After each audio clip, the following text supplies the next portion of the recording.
सुंदर और logical doctor साहब, एक है आयुर्वेदिक चिकित्सा, आपके पास में कौन सी चिकित्सा? एलोपैथी चिकित्सा। एक है होम्योपैथी चिकित्सा, हमारे पास में है मंत्र चिकित्सा। जो काम एलोपैथी करती है, होम्योपैथी करती है, अगर इन पर भरोसा है और सामने वाला व्यक्ति डिवोटी है, उसके अंदर आस्था है, जैसे मेंटल पे कोई आस्था का प्रभाव नहीं होगा, पागल पर क्या आस्था का प्रभाव है। लेकिन ये हमारे पास जो चिकित्सा मंत्र चिकित्सा है, इसे विज्ञान में ध्वनि चिकित्सा है। एक ध्वनि चिकित्सा है, जैसे आपने पढ़ा होगा अखबार में कि एक व्यक्ति सरदार जी ने महामृत्युंजय का मंत्र जाप करके अपने ब्रेन का कैंसर ठीक कर लिया, हार्ट की समस्या ठीक हो गई रुद्राक्ष पहनने से और महामृत्युंजय के जाप से और प्राणायाम करने से। ये है ध्वनि चिकित्सा। ध्वनि चिकित्सा से ब्रेन की जो डेड सेल्स हैं, वो सेल जागृत हो जाते हैं और उनके जागृत होने से व्यक्ति स्वस्थ हो जाता है, और इसी का नाम चमत्कार है। अब आप कहेंगे कि वो व्यक्ति को सामर्थ्य नहीं है, मेंटल है, फिर हम बागी सुधार पर आप उसको कैसे ठीक कर देते हो? सामने वाला तैयार नहीं, सामने वाले को पता भी नहीं है ध्वनि चिकित्सा के बारे में। तो बागी सुधार पर जैसे वो आता है, हमारी प्राचीन भारत में ऋषि परंपरा में शक्तिपात की विधा है जो हमारे पास है। शक्तिपात को आपकी अंग्रेजी में कहते हैं पावर ट्रांसफर। आपकी अंग्रेजी में कहते हैं पावर ट्रांसफर। पावर ट्रांसफर का मतलब आप दरबार में हमको जांच करेंगे, कभी देखेंगे तो दरबार में कोई भी आता है तो हम उसको कहते हैं दोनों मुट्ठी बांधो, फिर झाड़ा लगाते हैं। झाड़ा लगाने का मतलब कोई जादू टोना ओझा तांत्रिक वाला काम कमेंट करो। उसके जो डेड सेल्स हैं माइंड के, उनको जगाते हैं मंत्र विधा से, ऋषि परंपरा से, वो स्वस्थ हो।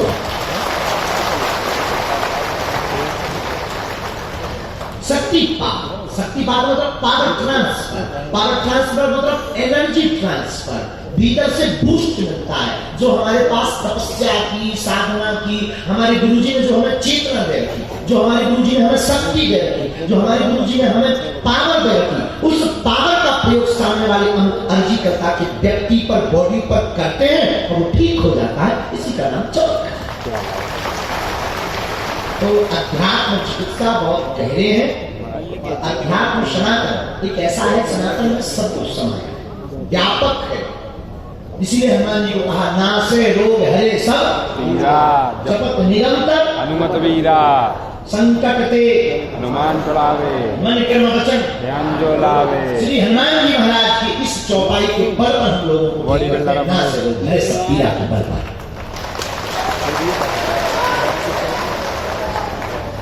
अब सामने हमारे पति बैठे हैं, हम बहनों में से प्रार्थना करेंगे कि आप के मन में जो भी प्रश्न बेझिझक आप अपने भाव को प्रदर्शित करें। मैं शिक्षा के क्षेत्र में हूँ, छोटा सा सवाल ये है कि हम जो शिक्षा के क्षेत्र से जुड़े हुए हैं, तो इसमें जो हमारा एक्सपोर्टिंग का टाइम है, तो हम अगर इसका मीनिंग बताते जाइएगा। इसका जो फैलाव है, इसको हम अगर अपने सनातन धर्म से कोऑर्डिनेट करना चाहेंगे, इसको जुड़ाव, इसका सिमिलैरिटी है, उसको हम एक साथ लेके आगे जाना चाहेंगे, तो किस तरीके से जो हमारा युवा वर्ग है, जो इस चीज से अवेयर नहीं है, जो कि जानता ही नहीं है अभी तरीके से कि हमारा सनातन धर्म क्या है, उसका जो डीप नॉलेज उसको अभी आइडिया ही नहीं है, तो हम किस तरीके से अपने सनातन धर्म को कोऑर्डिनेट करके हम उन तक उस बात को कैसे पहुंचाएं, और हमारे शिक्षा के क्षेत्र में जो हमारी पॉसिबिलिटी है, जो सनातन धर्म की क्या महत्वता है, ये कैसे संभव हो, ये हम आपसे जानना चाहते हैं। बहुत सुंदर प्रश्न। आप जो वो स्वीकार करें। पहले तो शिक्षा नीति में ये सुधार हो कि एक आध्यात्मिक गुरु की नियुक्ति हो। इसका 30 मिनट का, फिर आप कहेंगे कि इसमें बहुत व्यवस्था ये फैलेगी कि बहुत से लोग फिर अपने अपने पंथ और अपने अपने धर्म की बातें स्वीकार करेंगे। हमारी जो प्राचीन शिक्षा पद्धति है वो वैदिक पद्धति है भाई, और वैदिक पद्धति के पूर्व में कोई भी पद्धति नहीं थी। इसलिए वैदिक पद्धति यानी वैदिकी परंपरा की पढ़ाई, भले ही 30 मिनट का एक चैप्टर शुरू किया जाए, 30 मिनट का एक चैप्टर शुरू किया जाए और युवाओं को तेजवान बनाने का, संस्कारवान बनाने का, उनकी संस्कृति सुधारने का एक 30 मिनट का, उसको आप लोग क्या बोलते हैं, लेक्चर, 30 मिनट के लेक्चर, व्याख्यान, उस पर एक शिक्षक को नियुक्त होना बहुत अनिवार्य है। पहला उपाय तो ये। दूसरा उपाय कहेंगे ऐसा नहीं हो पा रहा है, तुरंत नहीं हो पा रहा है। आपके विद्यालय में जो आपका कॉलेज है, यूनिवर्सिटी है, वहाँ पर प्रेयर होती है, तो ये अनिवार्य नहीं है कि नहीं जाए, कंपल्सरी नहीं है, कर सकते हैं, ये शुरू कर सकते हैं, प्रारंभ कर सकते हैं, प्रेयर प्रारंभ कर सकते हैं। अब हमारे प्राचीन भारत की प्राचीन स्कूलों की, जिस समय प्रत्येक पंथ, प्रत्येक वर्ग के लोग स्कूल में पढ़ते थे, सरकारी स्कूलों में, तब हम जब जाते थे और हम भी प्रार्थना करते थे सरकारी स्कूल की, शक्ति हमें देना दाता, मन का विश्वास कमजोर, हम बढ़ने के रास्ते पे हमसे भूल कर भी कोई। ये प्रार्थना कोई भी भारत का ऐसा व्यक्ति नहीं है जिसने ना की बचपन में। हमें लगता है इसको प्रारंभ किया जाए और 5 मिनट इसके बाद संस्कृति, भारत की सभ्यता, भारत के संस्कार के बारे में वहीं पर 5 मिनट प्रत्येक युवा को बताया जाए। आज का युवा यहाँ पर जितना भी बैठा है, इन युवाओं को छोड़ दीजिए, बाकी आज के युवाओं को भगवान राम कितने भाई है ये भी पता नहीं है। तो बता दोगे 4, हमारी बात ही नहीं की है, यहाँ जितने बैठे उनको तो पता ही है, क्योंकि तुम्हें पता है कि बागेश्वर वाले तो मुझे थोड़ा खतरनाक है, तो आपकी बात नहीं कर रहे। लेकिन इन युवाओं को शिक्षा में अध्यात्म से जोड़ने का सरल माध्यम है कि हम कहते हैं 30 मिनट, 5 मिनट का महापुरुषों की जीवनी परिचय प्रारंभ करवा दीजिए।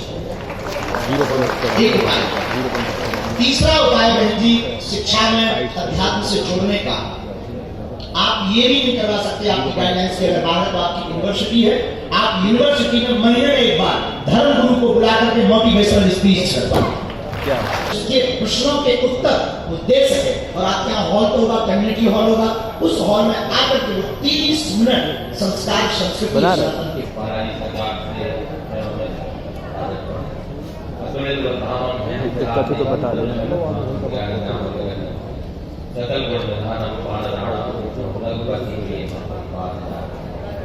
अगर ऐसे कोर्ट खोलने लगे तो क्या करना? हमारा प्रश्न ये है कि वैदिक धर्म और सनातन धर्म में क्या अंतर है, और सबसे महत्वपूर्ण बात यह है कि सनातन धर्म के माध्यम से कैसे राष्ट्र का उत्थान किया जा सके, इसका महत्व बता। बहुत सुंदर प्रश्न आपने पहला प्रश्न किया, वैदिक धर्म और सनातन धर्म में क्या अंतर है? ठीक इतना अंतर है जितना सूर्य और सूर्य की रोशनी में अंतर है। वैदिक धर्म, वेद सनातन धर्म के ही आधार है। सनातन का लेखन वेदों में हुआ, वही वैदिक धर्म, वही सनातन धर्म है। इसको पर्याय भी कह सकते हैं। वैदिक धर्म और सनातन धर्म में किंचित मात्र भी अंतर नहीं है, बारीक शब्दों की लकीर है, और सनातन धर्म और वैदिक धर्म दोनों एक दूसरे के पूरक हैं। बस यूं कह सकते, एक लिखित है सनातन धर्म, व्यापक जो व्याख्या है वो वेदों में है, यही वैदिक धर्म है। आपका दूसरा प्रश्न था कि राष्ट्र का उद्धार कैसे किया जाए, आप कैसे चाहेंगे? सनातन धर्म के माध्यम से राष्ट्र का उत्थान ही उत्थान है, क्योंकि सनातन धर्म में ही सब कुछ समाया। चिकित्सा नीति, शिक्षा नीति, अर्थनीति, धर्म नीति, कुशल सामाजिक समरसता नीति हमारे सनातन धर्म में ही भारी है। जिस दिन राम राज्य की परिकल्पना हम लोग करने लगेंगे, भारत को जिस दिन हिंदू राष्ट्र घोषित कर देंगे, उसी दिन सनातन धर्म की जो शिक्षा नीति है, महापुरुषों की नीति है, जो चिकित्सा नीति है, जो चिकित्सा पद्धति है, जिस दिन भारत के लोग इसका अनुसरण करने लगेंगे, उसी दिन भारत विश्व गुरु पुनः घोषित हो जाएगा। क्या बात। और वर्तमान में सनातन धर्म की भूमिका यही है, अगर भारत के लोग केवल 2 ग्रंथों को उठा लेते हैं, केवल 2 ग्रंथों का अनुकरण कर लेते हैं, भाई का नाता कैसा होना चाहिए, रामायण सिखाती है, कर्म क्या है, ज्ञान क्या है, भक्ति क्या है, ये गीता सिखाती है, और रामचरितमानस में भी अनेक ऐसे प्रसंग के शत्रु के साथ क्या भाव रखना चाहिए, शत्रु मरने के बाद भी शत्रु के पास ज्ञान लेने के लिए अपने भाई को राम जी लक्ष्मण जी को भेजते हैं, शत्रु के पास अनेक बार शत्रु के पास संधि का मौका राम जी देते हैं, इसके बाद भी शत्रु पर नीतियां जिस दिन भारत में लोग स्वीकार करने लगेंगे, उसी दिन भारत विश्व गुरु घोषित हो जाएगा। अगला प्रश्न हम करेंगे, अतिथियों के अलावा कोई जो पीछे में लोग बैठे हैं,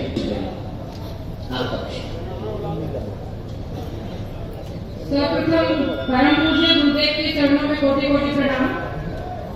गुरुदेव जी, अभी जैसे कि आपने बताया कि यहाँ बुंदेलखंड में कैंसर हॉस्पिटल का निर्माण किया जा रहा है, हम सभी लोगों के सहयोग से या आपकी जो मनोकामना है वो यहाँ पूर्ण होने वाली है। इसके साथ ही मैं ये भी कहना चाहती हूँ कि जो आपने बताया कि हॉस्पिटल बनने वाला है, ये तो ठीक है, पर जो आपके दरबार में अर्जी लगाने आते हैं लोग बीमार दुखी, तो मेरा ये प्रार्थना है, ये आपसे अनुरोध इतना करना चाहती हूँ कि जिनकी अर्जी नहीं लगती है तो वो सिर्फ आपसे ये उम्मीद चाहते हैं कि उनके ऊपर सिर्फ आपका आशीर्वाद हो जाए। तो गुरुदेव जी मैं सिर्फ इतना कहना चाहते उनके लिए सिर्फ आप वहाँ पर विशेष अनुमति देकर सिर्फ उन्हें अर्जी न लगे तो आशीर्वाद दे देंगे, तो शायद आपके आशीर्वाद से उनके अंदर इतना मोटिवेशन जागृत हो जाएगा कि वो अपनी जिंदगी आगे और ऊंची बढ़ जाएगी, तो वो बीमारियां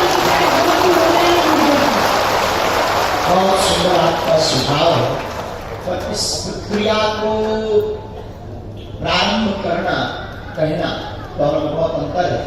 लोग फिर इसका बहुत विचित्र उपयोग भी करते हैं, जिन्हें नहीं भी होता है तो मिलने के चक्कर में आते हैं। 2-3 बार हमने कोशिश की ऐसे रोगियों को आगे लाने की। गुरुदेव जी, मेरा मानना है कि मैं खुद जब स्टूडेंट लाइफ में थी तो मैं धर्म पे विश्वास नहीं करती थी, चाहे जो भी हो। कहाँ पर पढ़ाई ऐसी? पढ़ाई नहीं करी है गुरुदेव जी, पर हमारी शिक्षा प्रणाली में ये हम लोगों को सनातन धर्म के बारे में समझाया नहीं जाता था। आज मैं शिक्षक हूँ और मैं इस चीज को चाहती हूँ कि राज्य सरकार की तरफ से, केंद्र सरकार की तरफ से हमारी शिक्षा प्रणाली में प्राथमिक स्तर से ही सनातन धर्म को शामिल कर देना चाहिए, जिससे कि हम लोग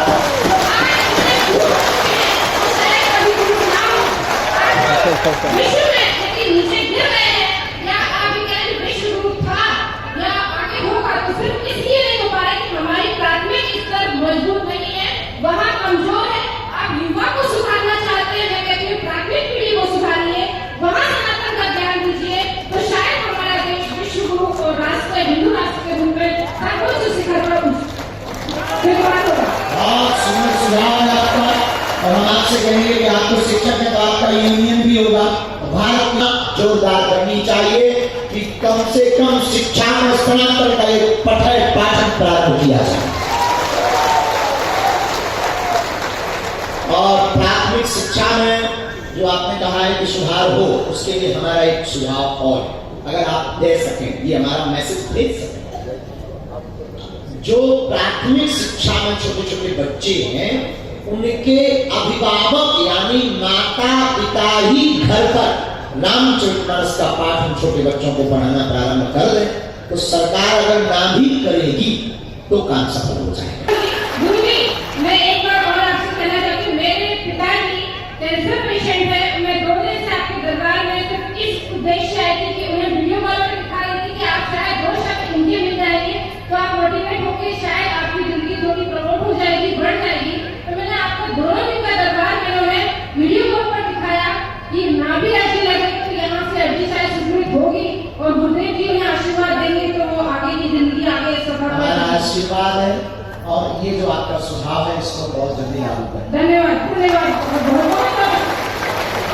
एक हमने कहा जय हो आपकी, हमने कहा आप भूतपूर्व जवान हो, वर्तमान में तो नहीं हो। महाराज जी पूछो क्या मैं एक शिक्षक हूँ और गांव से जाता हूँ, तो एक परिवार की किसी भी पशु को कोई दंड या कोई घात कर देता है तो बहुत बड़ा दंड मिलता है, उसको सजा मिल जाती है। लेकिन मैंने कई बार देखा कि गांव के लोग पशुओं को इतनी त्रासना देते हैं कि मैंने खुद जाकर के एक चुटकी बांधी, उसमें पहले तार बांधने के बाद रस्सी से बांधा और रस्सी से बंधने के बाद मैंने उसको पकड़ा 2 बार लड़ने के लिए आकर। ऐसा प्रावधान होना चाहिए कि इन पशुओं पर प्रत्येक गांव में जो त्रासना है तो उन्हें दंड मिलना चाहिए। उसी की जो गौचर की व्यवस्था की मंत्री शासन के द्वारा वो प्रत्येक गांव में गौचर समाप्त कर दी गई, जिसके कारण से हमारा पशुधन आवारा रूप से बढ़ता है और किसान लोग इन पशुओं को पालने से नकारते, क्योंकि प्रत्येक घर में पशु 24 घंटा नहीं बन सकता है। वो जाकर के गौचर में बन जाता था, उसमें गोबर होता था और गांव के 2 लोग बनते थे। तो एक गौचर की व्यवस्था होना चाहिए और ग्रामीण क्षेत्र में जो पशुओं को इस प्रकार के दंड देते हैं उन्हें कुछ न कुछ सजा प्राप्त हो, ऐसा आपका निवेदन है। मास्टर महोदय, ना तो हम पी रहे हैं ना सी रहे हैं, पहली बात हम ये प्रार्थना करें। दूसरी बात, हम जगा सकते हैं और जागृति की शुरुआत हम आपसे ही करते तो जीवों पर दया करना प्रत्येक व्यक्ति सीख जाए।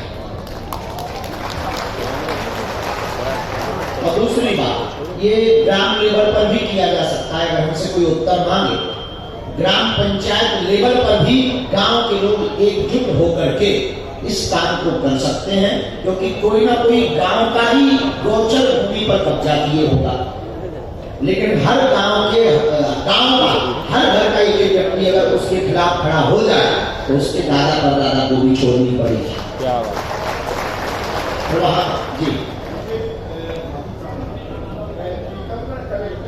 आदेश जारी किया है कि अगर कोई भी पशु क्रूरता करता है तो पशु क्रूरता अधिनियम के दायरे में आता है। तो डीएम कलेक्टर ने हमारी डीके डिस्कशन से बात हुई थी, और डिस्कशन भी हुआ था, क्योंकि अभी कुछ दिन पहले कुछ गायों को एक आंगनबाड़ी केंद्र में डाल दिया था और वहाँ पे 2 गायों की मौत हो गई थी। इसके बाद हमारी डॉक्टर साहब से बात हुई तो डॉक्टर साहब ने कलेक्टर साहब को भी बताया था। तो जिसके बाद यहाँ पे कलेक्टर सुभाष कुमार सुरेंद्र जी ने एक आदेश जारी किया है, अगर कोई ऐसा कृत्य करता है तो आप जरूर बताएं और उसकी सूचना पुलिस को दें। और वो पशु क्रूरता अधिनियम के दायरे में आता है, उसके खिलाफ दंडात्मक कार्रवाई होगी। बहुत धन्यवाद है महोदय का, जिन्होंने ये बहुत अच्छा कार्य किया है, बहुत अच्छा उपाय और सुझाव बताया। तो क्या नाम है आपका मास्टर साहब? तो आप जो है ये जो आपने सुन लिया ना, अगर कोई ऐसा करे तो आप अपनी जो है जिस प्रकार हम परेशान होकर के टीम जोड़ रहे हैं ना, आप भी अपनी एक गुप्त टीम बनाइए। गांव गांव जो भी पशु क्रूरता करें उनका नाम तुम्हारे पास भेजे, तो कलेक्टर को भेज दें। जी अब हम सामने बैठे पुनः अतिथियों में से गुरुदेव जी, मैं प्रकाश सिद्धि समाज टीकमगढ़ और शासकीय उत्कृष्ट विद्यालय शिक्षक परिवार और छात्रों की तरफ से आपको कोटि कोटि नमन करता हूँ। सारे छात्रों के लिए आपका आशीर्वाद, प्रतियोगी पेपर चल रहे हैं, परीक्षाएं चल रही हैं। गुरु जी, आपने जब कभी ये बात